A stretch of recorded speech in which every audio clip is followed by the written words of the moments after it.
lahan produksi jadi sawah baru.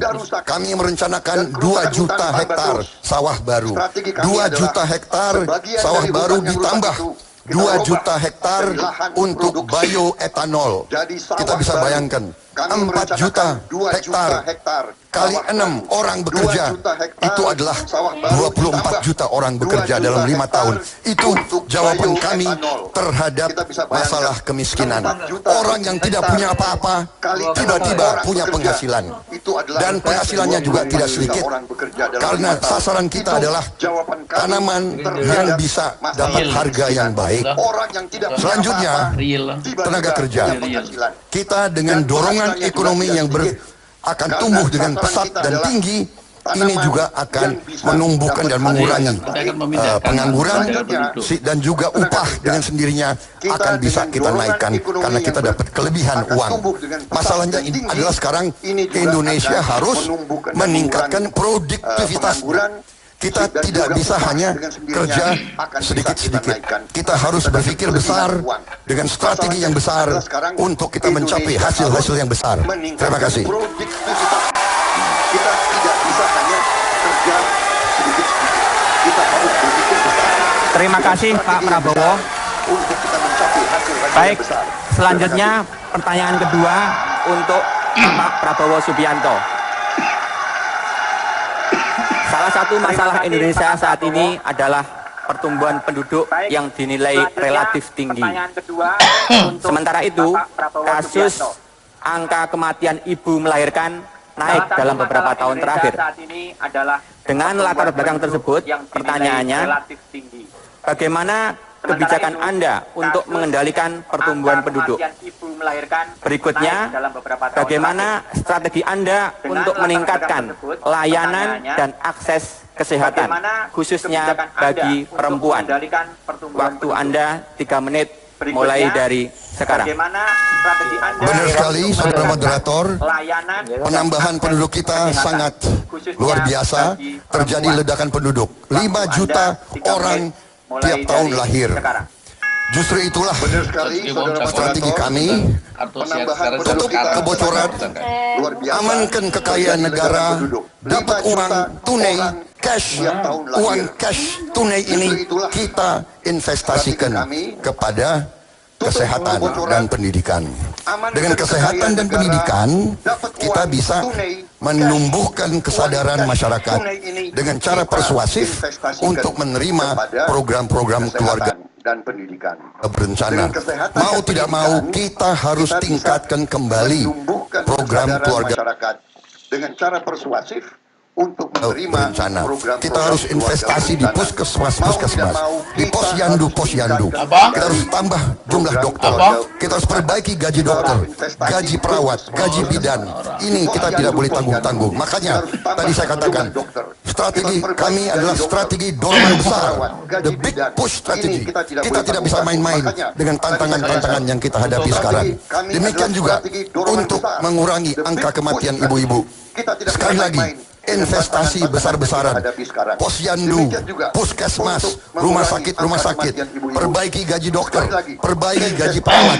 Ini semua membutuhkan uang. Dari mana uangnya? Dari produktivitas yang kita akan ciptakan, dari penghematan kebocoran negara yang 1.000 triliun tadi. Ini adalah strategi besar kita. Jadi, saudara moderator dan saudara-saudara sekalian, kita mengerti tantangan-tantangan yang kita hadapi. Sekarang adalah bagaimana, cara apa, strategi mana yang kita harus lakukan. Ini membutuhkan suatu keberanian, ini membutuhkan kerja keras, ini membutuhkan disiplin yang luar biasa. Tetapi saya percaya totalitas daripada rencana yang besar ini, ya, tidak bisa kita lihat sepotong-sepotong, tapi totalitas. Kita amankan kebocoran, uang yang kita hemat, investasi di lahan-lahan dan sektor produktif, bangun pabrik, bangun irigasi, bangun waduk, bangun jalan raya, bangun kereta api, ribuan kilometer. Ini semua akan menumbuhkan roda ekonomi. Pertumbuhan kita akan sangat tinggi, Dan dengan demikian uang kita untuk kita investasikan ke posyandu, program-program untuk bidan, untuk poliklinik, puskesmas, semuanya bisa berjalan. Kita akan punya uang untuk kita investasikan di bidang kesehatan dan pendidikan. Saya kira itu. Terima kasih. Terima kasih Pak Prabowo. Selanjutnya Bapak Joko Widodo. Sebelum itu saya akan mengulang pertanyaannya. Terima kasih Pak Prabowo. Indonesia dinilai memiliki pertumbuhan penduduk yang cukup tinggi. Sementara itu, kasus angka kematian ibu melahirkan naik dalam beberapa tahun terakhir. Pertanyaannya, bagaimana kebijakan Anda untuk mengendalikan pertumbuhan penduduk? Berikutnya, bagaimana strategi Anda untuk meningkatkan layanan dan akses kesehatan khususnya bagi perempuan? Waktu Anda 3 menit dimulai dari sekarang. Terima kasih. Jadi kembali lagi kita harus melihat KKBN kita. Ini harus dihidupkan dan diaktifkan kembali sehingga mereka berkampanye untuk masalah kelahiran, masalah pertumbuhan penduduk ini harus dimulai lagi dari mulai dari bawah, kampanye dimulai dari bawah lagi sehingga masyarakat sadar, ada kesadaran bahwa dua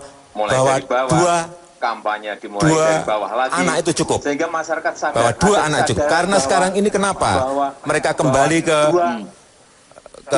anak yang 3 dan 4 dan 5? Karena kampanye kita, kampanye mengenai kelahiran ini mulai menurun kembali. Oleh sebab itu, BKKBN sebagai institusi yang membidangi itu harus diperkuat lagi. Baik anggarannya, baik untuk terjun ke bawah sehingga masyarakat sadar bahwa 2 anak itu cukup. Kok 2 terus? Masyarakat sadar bahwa kemudian mengenai angka kematian ibu yang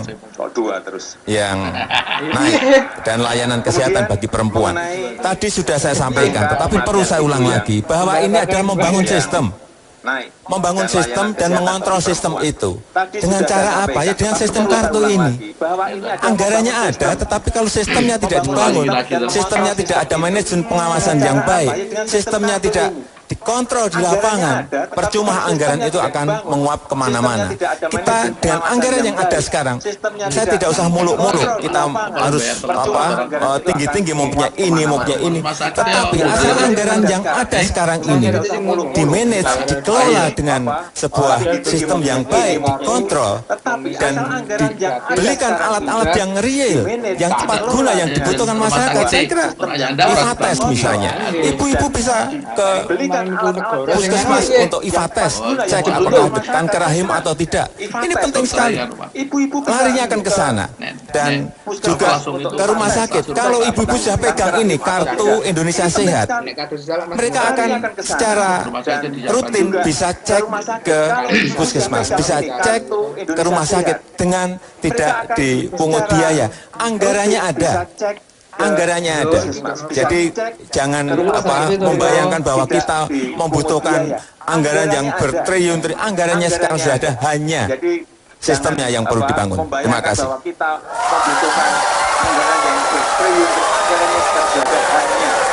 Terima kasih Pak Joko Widodo.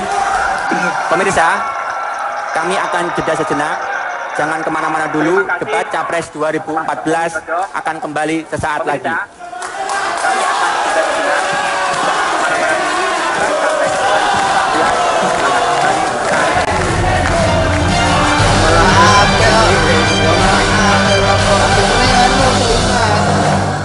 Moderator.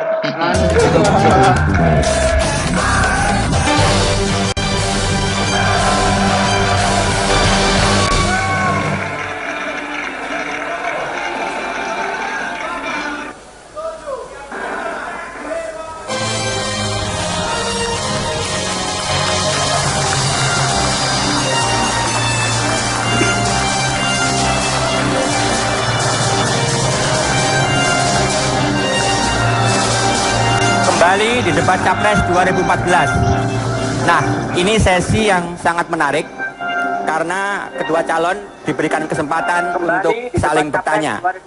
Masing-masing calon bisa menanyakan 3 kali. Setiap pertanyaan disampaikan dalam waktu 1 menit dan jawaban dalam waktu 3 menit. Kesempatan pertama untuk bertanya adalah Bapak Joko Widodo.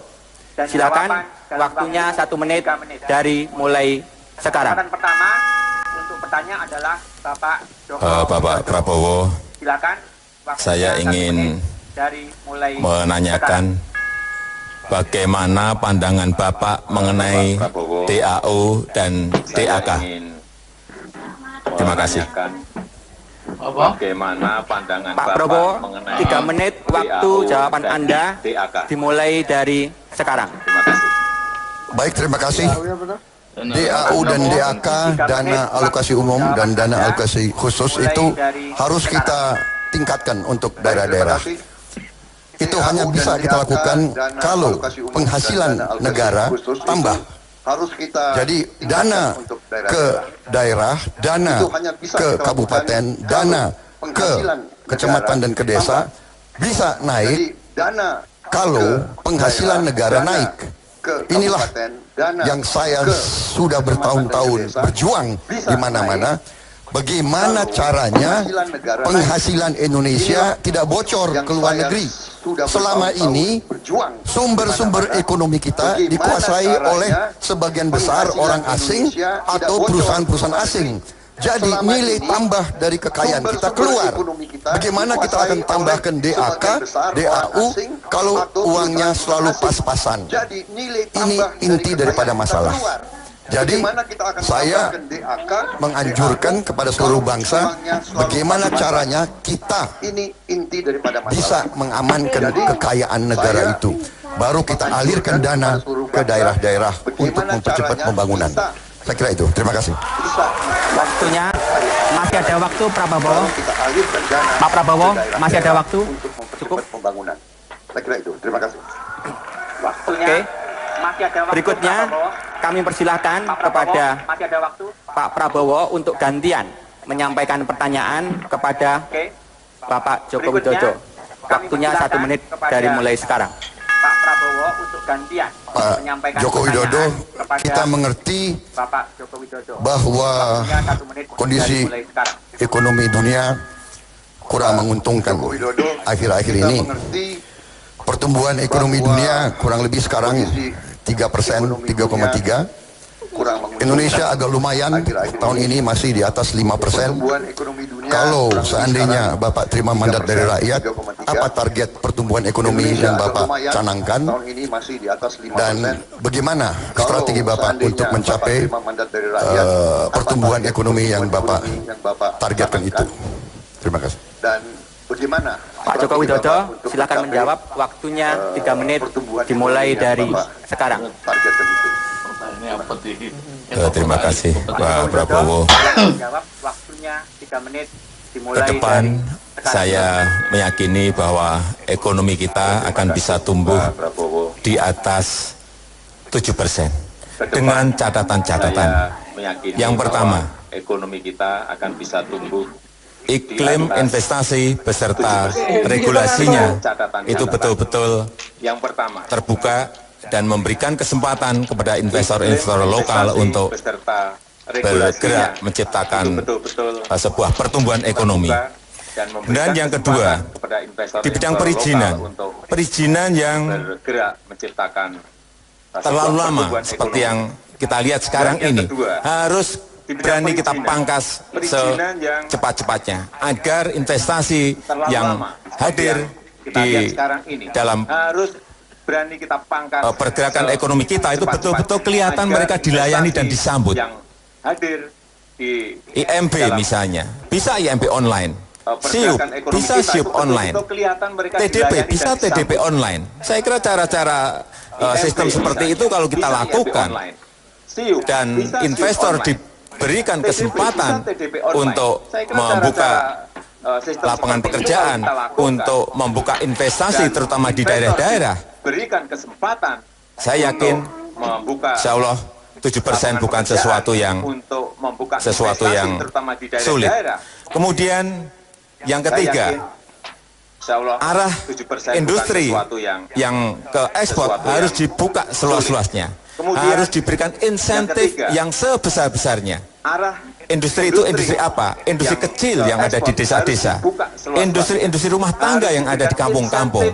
Produk mereka bisa kompetisi di industri apa? dunia. Industri kecil yang ada di desa-desa. Asal Industri mereka rumah tangga yang ada di diberikan kampung-kampung. Produk ruang mereka bisa untuk kompetisi memasarkan barangnya. Oleh sebab itu dunia. ke depan menurut saya dubes-dubes kita juga jangan hanya berdiplomasi saja, tetapi mereka beliau-beliau harus juga menjadi marketingnya negara. Mereka harus bisa memasarkan produk-produk dari desa, produk-produk dari kampung-kampung yang mempunyai kualitas internasional. Saya kira kesempatan itu sangat terbuka karena kompetisi, mereka bisa berkompetisi, harganya kompetitif, kualitasnya juga baik. Hanya mereka memerlukan dorongan dari pemerintah. Dengan cara-cara seperti itu, hal-hal yang konkret seperti inilah saya kira yang dibutuhkan oleh negara ini. Dan saya meyakini, saya ada pelaku 28 tahun di industri kecil, di industri kampung, dan saya meyakini ini bisa kita laksanakan asal negara hadir. Terima kasih.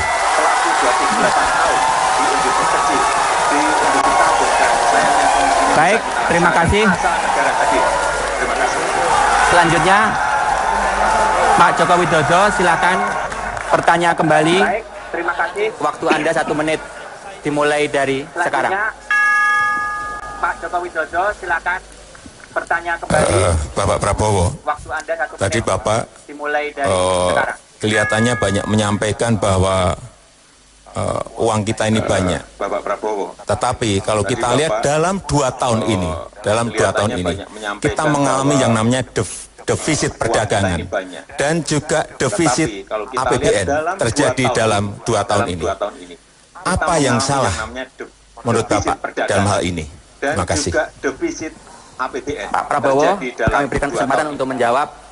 Dimulai dari sekarang. Menurut Bapak dalam hal ini. Terjadi defisit perdagangan Pak Prabowo dan defisit anggaran justru yang saya sebut tadi karena kekayaan negara bocor ke luar negeri. Dan defisit anggaran justru yang saya sebut tadi Esensinya itu, karena kekayaan esensinya negara itu, Pak. bocor ke luar negeri. Karena kekayaan negara keluar. Kenapa keluar? Karena sebagai contoh kita punya persediaan crude oil, ya, minyak bumi sudah juga menurun. Kita tambah import. Harga crude oil, harga minyak bumi naik di dunia $100 per barrel. Jadi beban untuk impor kita sangat tinggi. Itulah terjadi defisit perdagangan. Defisit anggaran sama. Kebutuhan-kebutuhan kita, janji-janji para pemimpin, sebagaimana juga Bapak terus keluarkan kartu ini dan kartu itu. Kebutuhan kita, janji-janji Itu Bapak bilang ada anggarannya. Ya anggarannya ujung-ujungnya kan dari APBN. Nah, APBN dari mana? APBN tidak jatuh dari langit. APBN itu dari kekayaan negara. Dan kekayaan negara kita sekarang bocor. Pak Joko Widodo, itu esensinya. Ini yang saya perjuangkan kepada seluruh elit Indonesia. Kekayaan kita bocor. Ketua KPK 7 September 2013 mengatakan bocornya 7.000 triliun, Pak. Persisnya 7.200 triliun. Itu angka beliau. Angka saya 1.134 triliun bocornya. Jadi kalau Bapak tanya kenapa defisit perdagangan dan kenapa defisit APBN, itu intinya harus ada pemerintah yang berani untuk menutup kebocoran itu.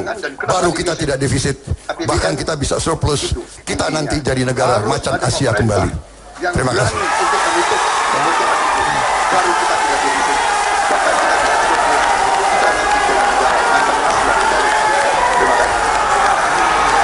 Baik, terima kasih. Selanjutnya Pak Prabowo, kami berikan kesempatan sekali lagi untuk memberikan pertanyaan kepada Pak Joko Widodo. mulai dari sekarang. Pak Prabowo kami berikan Cuman kesempatan. Sebagaimana kita ketahui Kemudian itu kan Pertanyaan bahwa pendidikan sangat penting. pertanyaan ini nopo mawon. Selama ini kita sekarang wajib belajar 9 tahun. Saya bertanya, apakah Saudara Joko Widodo setuju bahwa wajib belajar harus 12 tahun? Dan apabila setuju, para pakar mengatakan ini butuh tambahan biaya sekitar 40 triliun. Apakah Bapak Joko Widodo juga setuju dengan penambahan ini dan sanggup untuk mendukung gagasan ini? Wajib belajar 12 tahun dengan peningkatan investasi di bidang pendidikan tambahan 40 triliun. Terima kasih. Pak Joko Widodo silahkan untuk menjawab dimulai dari sekarang. Terima kasih. Tadi di depan sudah saya sampaikan bahwa pembangunan manusia dimulai dari itu dimulai dari bidang pendidikan. Oleh sebab itu pendidikan menjadi hal yang utama bagi kami. Tetapi memang pendidikan ini harus ada evaluasi dan harus ada perubahan. Menurut kami, pendidikan di tingkat SD itu 80% harus berbicara masalah yang berkaitan dengan pendidikan karakter, pendidikan akhlak, pendidikan mental, pembangunan sikap dan mental. Baru yang 20 itu yang pengetahuan. Yang di SMP 60-40. 60 itu adalah pendidikan karakter, 40-nya pengetahuan. Di SMA SMK baru 20-80. 80-nya pengetahuan dan keterampilan. Oleh sebab itu, dengan cara inilah kita akan mendapatkan manusia-manusia yang punya sikap mental, mempunyai etos kerja, mempunyai budaya kerja, sehingga ke depan apabila itu kita lakukan, kita akan mempunyai manusia-manusia yang mempunyai produktivitas tinggi dan mempunyai daya saing tinggi. Oleh sebab itu sekali lagi, pendidikan merupakan hal yang utama yang tidak bisa ditawar-tawar. Berapapun yang dibutuhkan untuk pendidikan dalam rangka investasi kita ke depan, dalam rangka produktivitas, dalam rangka daya saing, itu akan kita berikan. Apalagi hanya 40 triliun. 40 triliun ini bisa dicari, gampang sekali. Asal efisiensi di bidang kelistrikan bisa kita lakukan. Dari BBM, gampang sekali. ganti kepada gas, dari BBM diganti kepada batu bara, itu sudah menghemat hitungan kami 70 triliun bisa kita hemat dari situ. Masukkan saja ke bidang pendidikan, nggak ada masalah. 12 tahun merupakan hal yang menjadi kewajiban kita bersama agar sekali lagi kita mempunyai manusia-manusia Indonesia yang punya produktivitas yang tinggi, mempunyai daya saing yang tinggi, sehingga kekayaan alam yang ada di negara kita ini dikelola oleh kita sendiri, orang-orang Indonesia, warga negara Indonesia, dan itu bisa kita lakukan kalau kita mempunyai manusia yang mempunyai pendidikan, yang mempunyai produktivitas, dan yang mempunyai daya saing. Kalau kita mempunyai manusia yang pendidikan, yang produktivitas, dan yang Baik, daya saing. selanjutnya pertanyaan ketiga dari Bapak Joko Widodo. Waktunya 1 menit dimulai dari sekarang. Selanjutnya pertanyaan ketiga dari Bapak Joko Widodo. Terima kasih. Bapak Prabowo, 1 menit dimulai dari sekarang.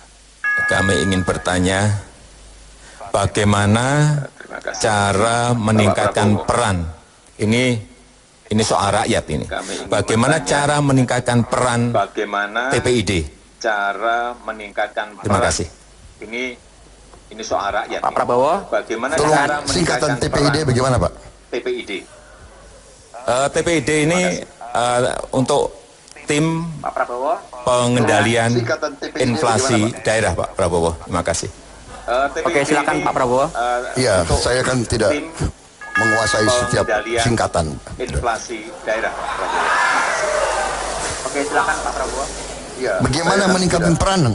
menguasai setiap TPID, singkatan. kalau itu adalah fungsi daripada pemerintahan, bagaimana meningkatkan peran? Ya itu Bagaimana adalah meningkatkan peran? tugas seorang TPID kepala daerah. untuk meningkatkan perannya itu. Bagaimana meningkatkan peran? Itu kan tim pengendalian. Berarti kalau mau ditingkatkan perannya, ya itu fungsi daripada kepemimpinan dan manajemen pada kepala daerah masing-masing. Saya kira itu. Terima kasih.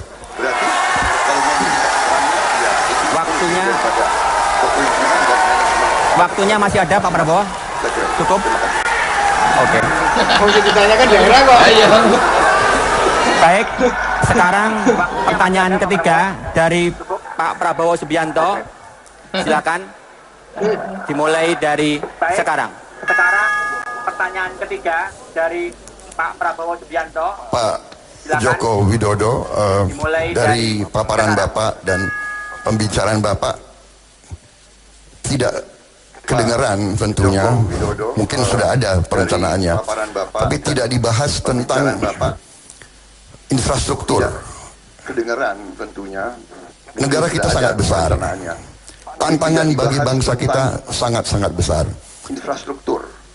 Bagaimana kita mau meningkatkan daya saing, meningkatkan pertumbuhan ekonomi, kalau Bapak tidak membahas sama sekali tentang infrastruktur? Tolong berikan gambaran apa rencana Bapak tentang infrastruktur ini, jalan raya, kereta api, pelabuhan, dan sebagainya. Terima kasih. Silakan Pak Joko Widodo. Mulai Terima kasih Pak Prabowo. Saya kira di depan tadi sudah saya sampaikan mengenai infrastruktur, tapi memang belum kita jelaskan. Infrastruktur di negara kita ini, menurut saya ke depan yang paling penting adalah tol laut. Tol laut ini penting sekali. Sehingga yang namanya kapal dari barat sampai ke timur, dari ujung Sumatera sampai nantinya di Papua, itu selalu ada. Bolak-balik. Kenapa ini harus ada? Karena yang kita lihat, semen yang ada di Jawa harganya 50-60 ribu. Di Papua bisa 1,2, bisa 1 juta, bisa 1,5 juta, bisa 500 ribu. Kalau tol laut ini kita bangun, Deep Seaport kita bangun di Sumatera, Deep Seaport kita bangun di Jawa, Deep Seaport kita bangun di Kalimantan, Deep Seaport kita bangun di Sulawesi, di Papua, ini akan memberikan rasa keadilan, karena nantinya harga semen di Sumatera, di Jawa, di Kalimantan, di Sulawesi, di Nusa Tenggara, di Papua itu akan sama atau hampir sama. Tidak seperti sekarang, ada sebuah harga yang sangat berbeda sekali, karena infrastruktur tidak dibangun berdasarkan kelautan, karena kita adalah negara maritim dan laut tidak diberikan perhatian. Kemudian yang kedua, dan laut, transportasi laut merupakan transportasi yang sangat murah. Saya berikan contoh lagi. Saya, ini pelaku, mengirim kontainer dari Jawa ke Eropa, dengan dari Jawa ke Papua, itu lebih mahal dari Jawa ke Papua, karena nggak ada tol laut. Nggak ada kapal besar yang selalu wirawiri dari ujung barat ke ujung timur. Yang kedua, yang murah untuk manajemen distribusi logistik, selain tol laut, yang kedua adalah double track kereta api, baik yang ada di Sumatera, baik yang ada di Jawa, yang di Kalimantan, di Papua. Double track kereta api ini penting sekali, karena ini angkutan yang sangat murah selain tadi kapal. Oleh sebab itu, uang yang ada harus dikonsentrasikan kepada infrastruktur yang menyangkut hajat hidup rakyat banyak. Tol laut, kereta api itu menjadi penting bagi kita semuanya. Tidak hanya untuk distribusi logistik, tetapi juga bisa mengangkut orang dengan biaya yang sangat murah. Saya kira itu. Terima kasih.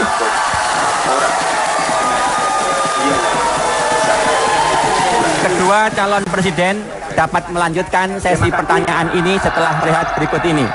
Tetaplah bersama kami di debat Capres 2014. Calon presiden dapat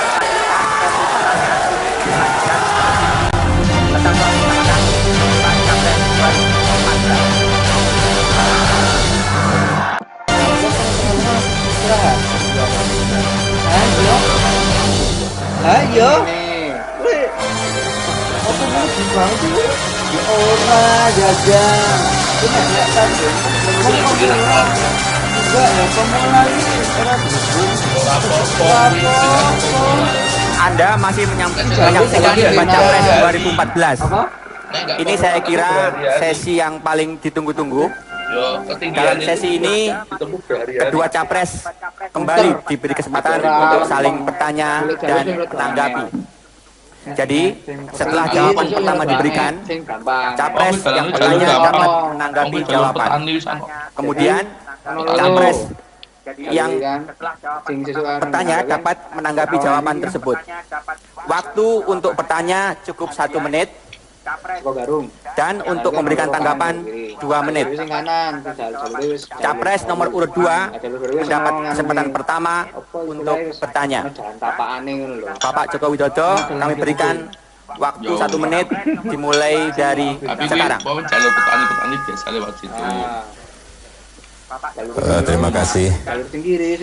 Saya ingin bertanya kepada Bapak Prabowo, bagaimana pandangan Bapak mengenai pengembangan ekonomi kreatif? Karena ini sangat mengurangi banyak sekali pengangguran. Terima kasih. Silakan Pak Prabowo, 2 menit waktunya dimulai dari sekarang. Terima kasih Bapak Joko Widodo.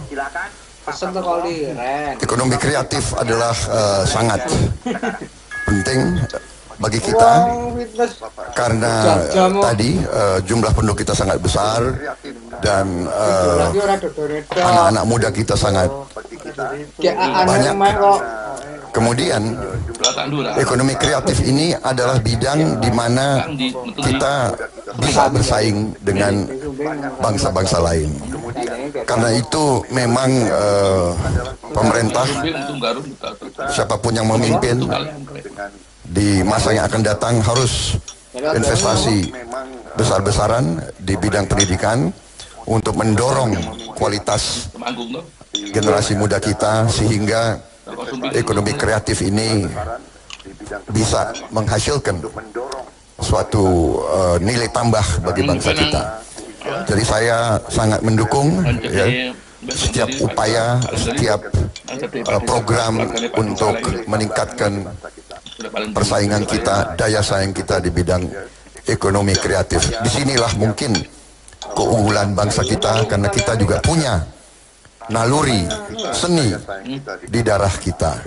Kita punya naluri seni, rakyat kita punya bakat di bidang-bidang kreativitas, dan kalau ini diberi kesempatan, ini bisa menghasilkan sesuatu devisa yang banyak di alam abad ke-21, di mana sekarang banyak sekali perkembangan teknologi mengarah kepada teknologi maya, teknologi telematika. Saya sangat mendorong pembangunan ekonomi kreatif. Pak Joko Widodo, silakan menanggapi. Waktunya mulai sekarang. Ya, bidang-bidang ekonomi kreatif seperti musik, animasi, kemudian seni pertunjukan, kemudian video, kemudian produk-produk kreatif, baik desain bisa desain produk yang kita ini mempunyai kekayaan yang sangat banyak. Ini ruang-ruangnya belum diberikan dukungan penuh oleh pemerintah. Dan kita melihat kalau ini diberikan dukungan yang penuh oleh pemerintah, ekonomi kreatif kita ini akan bisa dikembangkan. Saya berikan contoh seni pertunjukan. Kita mempunyai budaya dari Sabang sampai Merauke yang luar biasa banyaknya. Kalau itu dikerjakan dengan manajemen panggung yang baik, dikerjakan dengan manajemen lighting yang baik, dikerjakan dengan manajemen promosi yang baik, saya kira menjadi kekayaan pariwisata kita yang bisa kita tunjukkan kepada dunia. Animasi juga sama. Animasi kita ini banyak kita ekspor ke luar. banyak sekali kita ekspor keluar, tetapi yang menikmati banyak bukan kita, karena komandan yang ada di sini perusahaannya perusahaan-perusahaan dari luar. Oleh sebab itu, saya ingin kembali menyampaikan kepada Bapak Prabowo, bagaimana ekonomi kreatif ini bisa dibawa ke mancanegara, karena ini menyangkut anak-anak muda semuanya. Yang bekerja di ekonomi kreatif ini ada anak-anak muda kita, umur 20, umur 25, umur 30, semuanya banyak yang bekerja di bidang ekonomi kreatif ini. Terima kasih. Pak Prabowo, silakan menanggapi, waktunya mulai sekarang. Baik, Saudara Joko Widodo dan saudara-saudara sekalian, ini tim penasehat saya mengatakan, apapun nanti, jangan pernah setuju dengan yang disampaikan Saudara Joko Widodo. Jangan pernah setuju. Itu nasihat, tapi saya ini bukan politisi profesional. Saya kalau ide yang bagus, saya harus bilang bagus. Jadi saya tidak dengar. Saya tidak mau dengar penasihat saya. Saya ya sejalan dengan Saudara Joko Widodo. Ya.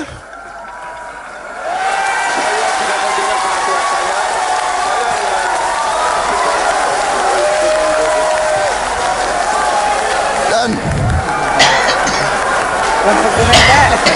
ya bagaimana?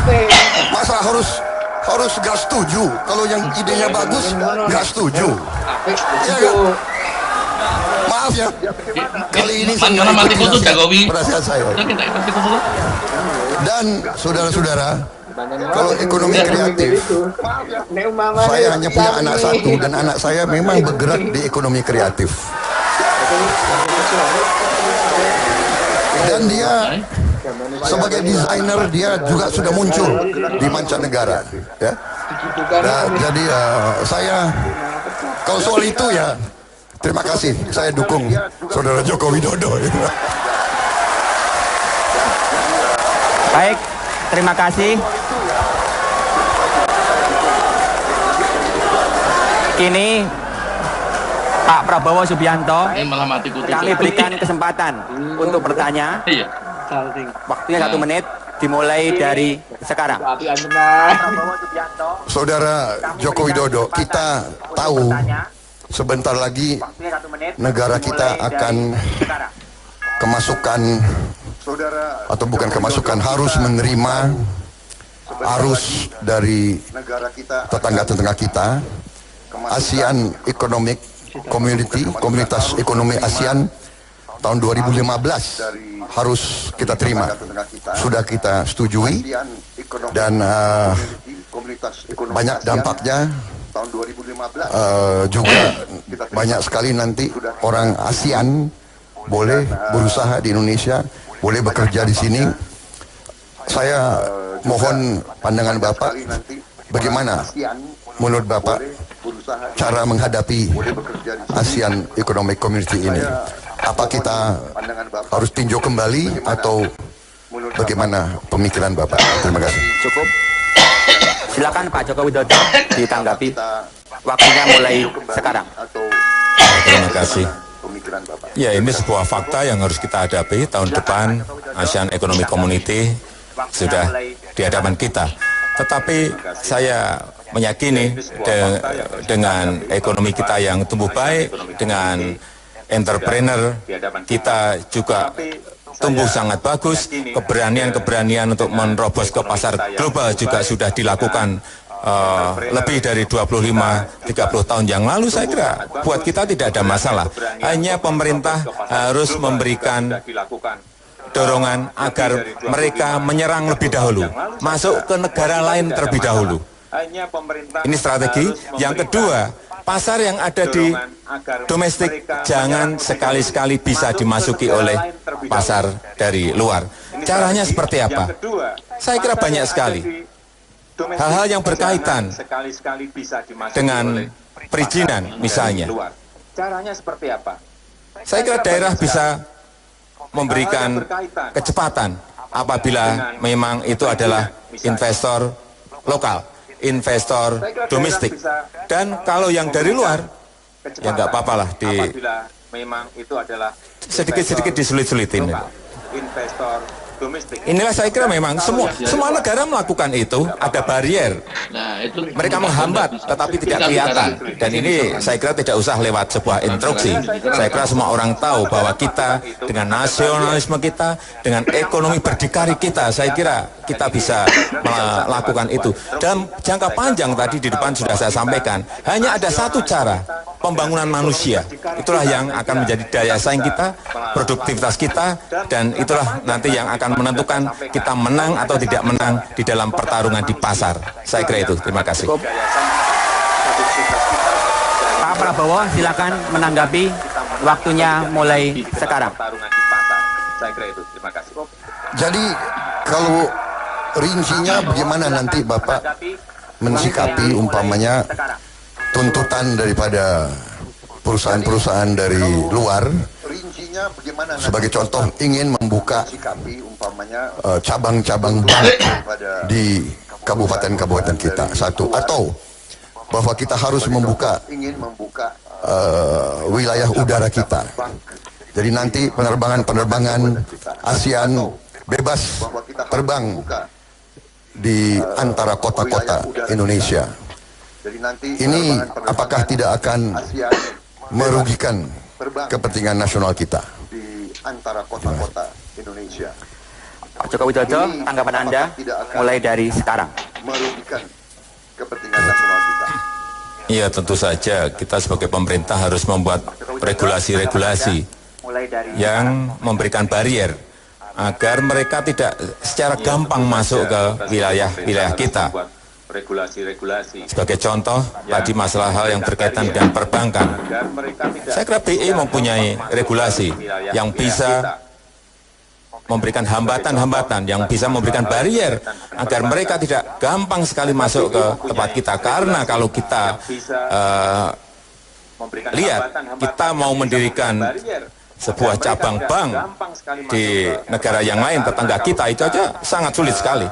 Saya dengar langsung dari beberapa perbankan, mereka ingin mendirikan perbankan di sana sangat sulit sekali, tidak segampang di tempat kita.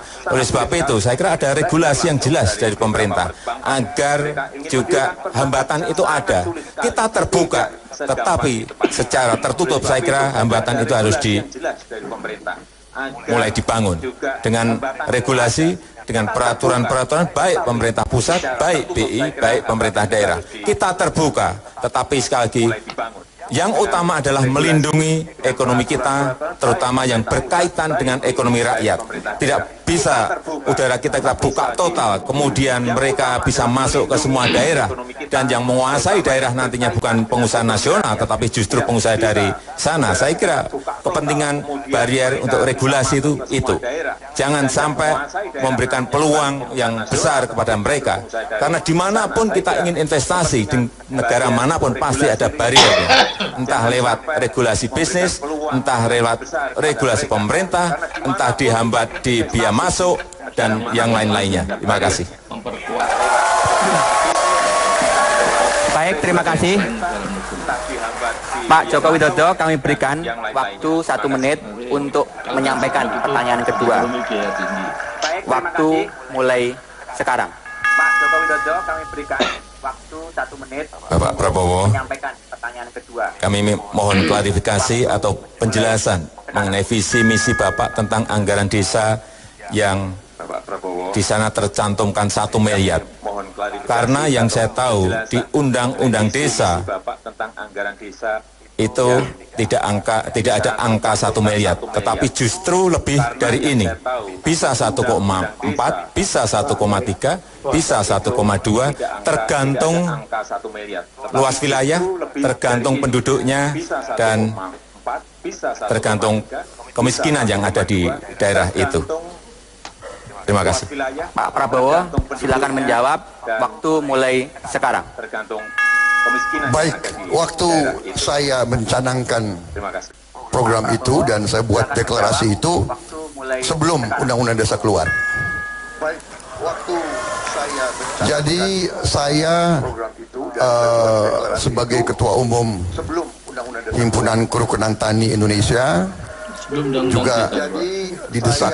Saya juga Dewan Penasihat dari Induk Koperasi Unit Desa didesak. Mereka sudah sebetulnya 7 tahun di DPR. Abdesi organisasi desa ini, Abdesi Parade Nusantara PPDI sudah 7 tahun di DPR RI.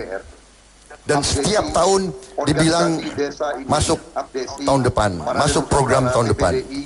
Jadi tanggal 26 Oktober 2013 saya bikin deklarasi itu, saya umumkan, saya sebarkan, itu memacu semua fraksi di DPR RI, akhirnya keluar Undang-Undang Desa. Tetapi Undang-Undang Desa keluar masih harus diikuti, tentunya oleh peraturan pemerintah dan sebagainya. Inilah yang saya picu, ya. Jadi kalau di atas 1 miliar, ya alhamdulillah. Kalau dihitung kurang dari 1 miliar, kita akan lengkapi. Karena saya katakan minimal 1 miliar. Dan hitungan kita, anggaran kita mampu untuk melaksanakannya. Terima kasih. Pak Jokowi, silakan menanggapi, waktu mulai sekarang. Berarti artinya bukan 1 miliar Pak Prabowo ya, karena siapapun nanti presidennya, karena memang sudah merupakan undang-undang, itu juga secara otomatis bahwa anggaran sebesar yang tadi saya sampaikan, sebesar bisa 1,1, bisa 1,2, bisa 1,3 itu tetap akan mengucur ke desa. Artinya yang ingin saya sampaikan bahwa visi misi mengenai anggaran desa 1 miliar itu berasal dari undang-undang, bukan dari visi misi Bapak Prabowo.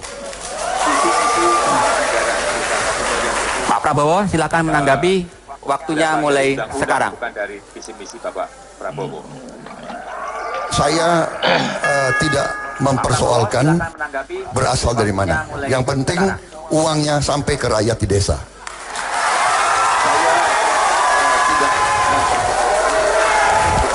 Karena ini perjuangan rakyat desa 7 tahun. Mereka kirim delegasi 7 tahun berturut-turut. Karena ini perjuangan rakyat jadi, desa. Jadi saya bikin deklarasi dan dalam visi itu adalah komitmen. Nah, perkara sudah ada undang-undang desa, alhamdulillah.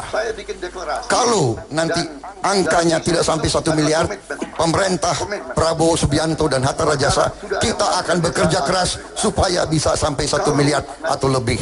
Itu komentar kami. Waktunya masih ada. Kita akan bekerja keras. Ya kalau sudah selesai. Oke. Singkat, jelas. Terima kasih. Benar Pak. Terima kasih. Karena yang capek kita Pak ya. Mereka hanya duduk denger aja itu. Ya. Terima kasih. Selanjutnya Pak Prabowo, kami berikan kesempatan untuk menyampaikan pertanyaan kedua. Waktunya dimulai dari sekarang. Selanjutnya Pak Prabowo, Saudara Joko Widodo, kita mengerti bahwa ada kontrak-kontrak dari perusahaan asing bersama Indonesia yang agak merugikan kita, agak merugikan bangsa Indonesia. Bagaimana menurut Pak Joko Widodo harus kita sikapi? Apa kita biarkan atau kita lakukan tindakan-tindakan tertentu? Saya mohon jawab. Pak Joko Widodo, jawaban dimulai dari sekarang. Terima kasih Pak Prabowo. Kita harus menghormati semua kontrak yang sudah ditandatangani. Tidak bisa ujuk-ujuk kita kemudian kita ambil, kan tidak mungkin.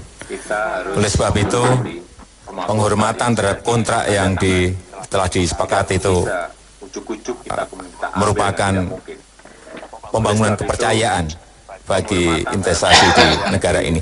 Tetapi kalau nantinya sudah habis, tentu saja kita akan kalkulasi kembali. Kita akan hitung kembali. Apakah akan kita ambil? Kalau memang menguntungkan kita ambil, ya akan kita ambil. Tentu saja. Apakah yang mengambil itu BUMN? Ya silakan. Atau mereka akan kerjasama? Juga silakan. Tetapi yang paling penting menurut konstitusi, bahwa kekayaan alam itu sebesar-besarnya digunakan untuk kemakmuran rakyat. Intinya di sana. Intinya di sana. Oleh sebab itu, yang paling penting adalah dikalkulasi. Yang paling penting adalah dihitung. Apakah kerjasama dengan BUMN? Apakah diambil total oleh BUMN? Semuanya perlu dikalkulasi. Kita tidak bisa mengeneralisir, karena ini adalah masalah yang berkaitan dengan sebuah kontrak. Tetapi saya setuju bahwa kekayaan alam itu harus digunakan sebesar-besarnya bagi kemakmuran rakyat dan harus menguntungkan negara, bukan menguntungkan negara asing. Terima kasih. Oke, Pak Prabowo, tanggapan Anda dimulai dari sekarang. Jadi, Saudara Jokowi, bagaimana dengan kontrak yang sangat merugikan kita, tapi masih jangkanya masih sangat panjang ke depan? Apakah kita tunggu 20 tahun lagi sampai selesai dengan kehilangan nilai tambah kekayaan bagi bangsa Indonesia, atau ada langkah lain? Apakah tidak sebaiknya kita adakan perundingan ulang, kita minta renegosiasi? Apakah tidak lebih baik kita renegosiasi kontrak-kontrak yang tidak menguntungkan bangsa Indonesia? Silakan Pak Joko Widodo untuk memberikan tanggapan mulai dari sekarang. Ya, saya ini kan belum membuka kontraknya. Silakan Pak Joko Widodo. Kalau kontraknya sudah kita buka, kemudian jelas poin-poinnya ada di situ jelas. Kemudian ada peluang untuk kalau kontraknya sudah kita buka, renegosiasi ulang. Saya kira akan segera kita lakukan itu. Kalau kita misalnya di dalam kontrak itu jelas bisa kita beli sekarang, ya kalau kita punya kemampuan, BUMN kita punya kemampuan, kenapa tidak kita beli sekarang kalau memang itu secara hitung-hitungan menguntungkan? Tetapi kalau di dalam kontrak itu memang tidak ada peluang, tidak ada klausul di situ bisa renegosiasi, ya kita harus memberikan penghormatan terhadap kontrak itu. Tetapi menurut saya yang paling penting sekali lagi, bahwa setiap kontrak yang ada ke depan memang harus dilakukan secara detail. Jangan sampai ada kerugian-kerugian di pihak kita. Jangan sampai entah yang namanya royalti, entah yang namanya pembagian keuntungan, entah yang namanya pajak, minerba, itu negara dirugikan dan rakyat tidak mendapatkan hasil dari sana. Kembali ke konstitusi, bahwa kekayaan alam harus sebesar-besarnya digunakan untuk kemakmuran rakyat. Arahnya ke sana. Oleh sebab itu, kontrak yang akan habis, kontrak yang mungkin jauh hari juga akan habis, tetap harus disiapkan dari sekarang. Tetap harus dikalkulasi, tetap harus dihitung mulai dari sekarang. Apakah diambil atau dikerjasamakan atau mau beli oleh BUMN. Saya kira inilah fakta yang harus kita hadapi, dan saya kira siap untuk mengelola tambang-tambang itu. Terima kasih. Baik, terima kasih Bapak-bapak.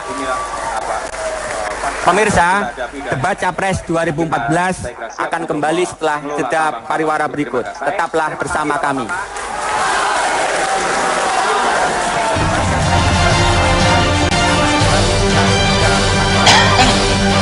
Para kandidat akan menyampaikan pernyataan tertutup dalam 3 menit. Kesempatan pertama kami berikan kepada Capres nomor urut 1, Bapak Prabowo Subianto. Pak Prabowo, kami persilakan, waktu 3 menit dimulai dari sekarang. Terima kasih, Saudara Moderator. Prabowo, kami persilakan. Baru saja malam ini saya dengan saudara Joko Widodo membahas pemikiran-pemikiran kita tentang ekonomi dan kesejahteraan rakyat.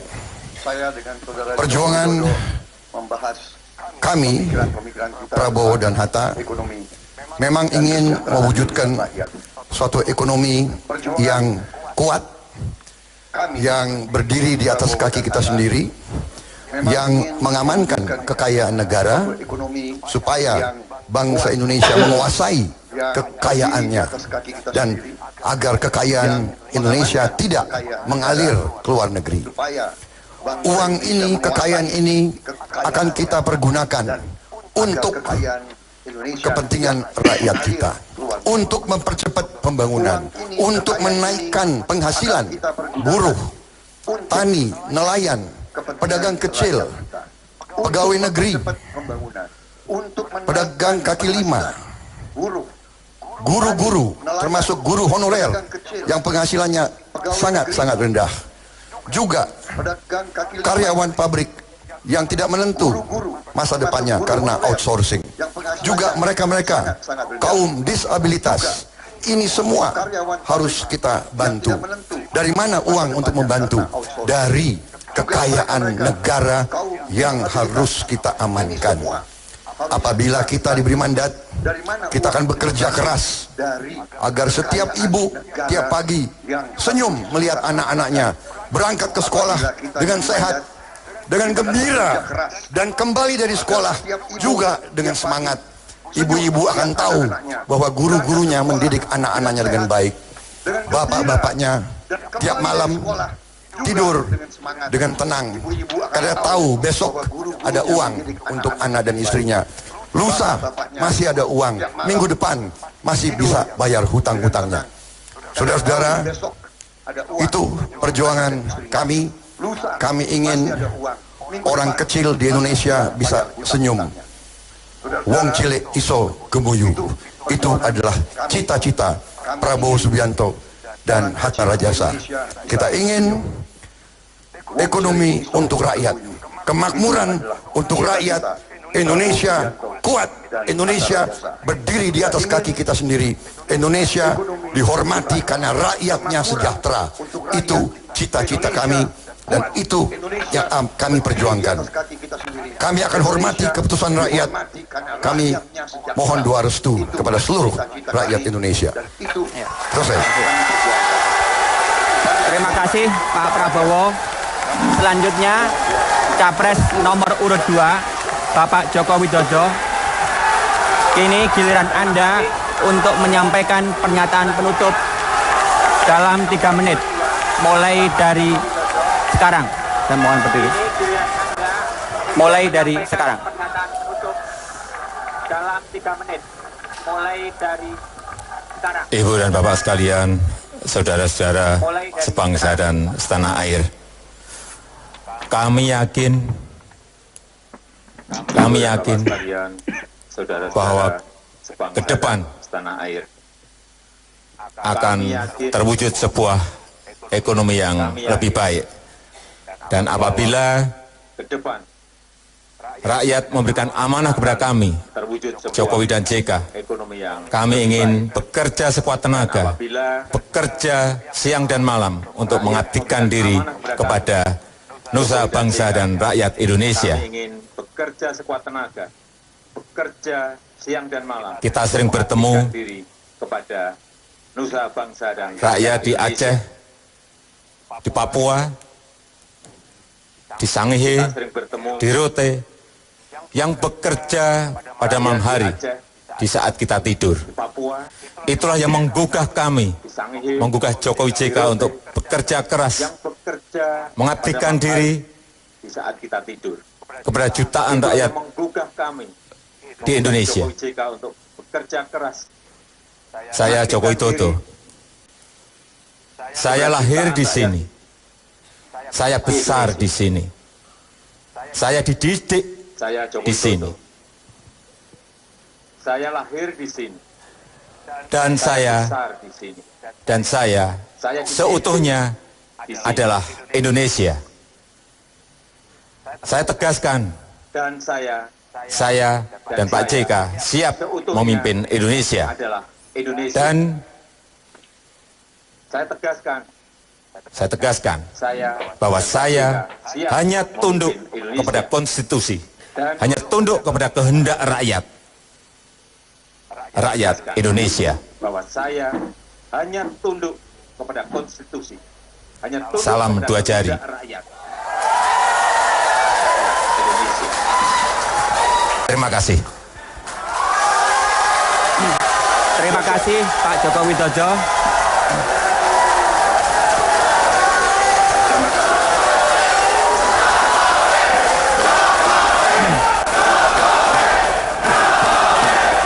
Ya, itu tadi debat Capres 2014 putaran kedua.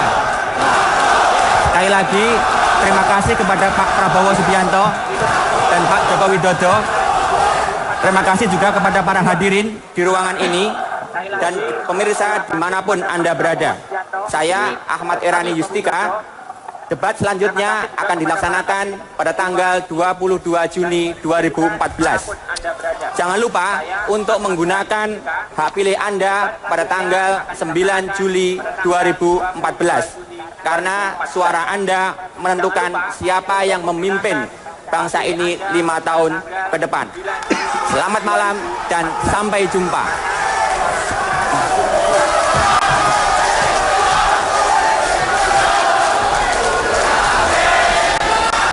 Suasana yang cukup riuh masih terjadi di Grand Melia di Jakarta Selatan, dan pemirsa, saat ini saya sudah bersama dengan dua kubu.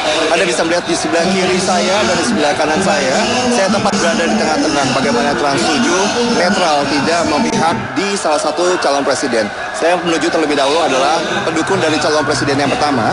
Ini adalah dari kubu Prabowo. Ibu, selamat malam. Anda tadi menyaksikan bagaimana pemaparan mengenai pembangunan ekonomi dan kesejahteraan sosial yang sudah dipaparkan oleh Pak Prabowo. Anda puas atau tidak dengan jawaban-jawaban dari Pak Prabowo? Sangat amat puas. Dari visi dan misi yang pertama itu sudah menunjukkan bahwa kewibawaan lebih tegas daripada dibanding Pak Jokowi. Jokowi tidak pernah menjawab dengan tegas, selalu tidak nyambung dengan apa yang dipertanyakan oleh Pak Prabowo, dan semua yang tidak ada yang jelas, tidak ada yang nyambung dengan. Jawaban Pak Prabowo mana yang paling nyambung menurut Ibu? Bukan Pak Prabowo nyambung, Jokowi yang tidak ada yang nyambung. Iya, kalau Anda kan dari kubu Pak Prabowo, pasti ada jawaban yang nyambung dong. Jawaban yang mana yang paling nyambung menurut Ibu? Pak, jawaban Pak Prabowo dalam hal untuk bisnis dengan luar negeri, yang bekerja sama dengan luar negeri, itu yang paling nyambung, itu yang paling bagus untuk generasi berikutnya. Baik. Ibu, terima kasih Bu Sela, dan selamat untuk teman-teman yang sudah menyaksikan dari tadi. Saya akan beralih, kita ke pendukung kubu Joko Widodo. Selamat malam Pak Torang Panggabean. Anda sudah cukup puas dengan jawaban diberikan oleh Joko Widodo? Kami sungguh bangga dengan Joko Widodo. Dengan salam dua jari, rakyat Indonesia telah melihat bahwa Joko Widodo cukup fantastis memberikan pernyataan pokok-pokok pemikiran yang tidak penuh teori. Pak Torang, jawaban mana yang paling Anda ingat? Bahwa Joko Widodo akan menumbuhkan kepercayaan rakyat dalam bidang perekonomian maupun dalam bidang pertumbuhan kepercayaan rakyat terhadap pemimpinnya. Baik. Pak Torang, terima kasih, dan selamat untuk teman-teman yang sudah ada ya untuk menemani Pak Joko Widodo di sini. Dan pemirsa, Anda bisa melihat bagaimana kedua kubu berusaha untuk memberikan semangat calon presiden. Dan jangan lupa berikutnya ada jadwal debat calon presiden. Calon wakil presiden akan berlangsung pada 22 Juni 2014, dan nanti Anda juga bisa menyaksikan bagaimana rakyat memilih presiden akan menghadirkan kembali program ini. Saya Andi langsung dari Grand Melia Kuningan, Jakarta Selatan. Jadi kita akhiri program rakyat memilih presiden, dan kita lanjutkan dengan acara berikutnya, Sekolah Menjadi Komedi.